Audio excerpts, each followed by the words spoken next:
তাদেরকে কিতাব দিব, নবুয়ত দিব, হিকমত দিব। কি দিব? কিতাব দিব, নবুয়ত দিব, হিকমত দিব। এরপর বিষয় আনা হচ্ছে, একটু খেয়াল করুন। মিন কিতাবি ওয়া হিকমাতিন সুম্মা জাআকুম রাসূল।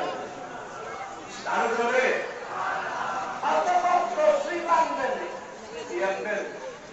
অথবা তসলিম আনবেন। আমিনার ওয়ান হালিমার দুলা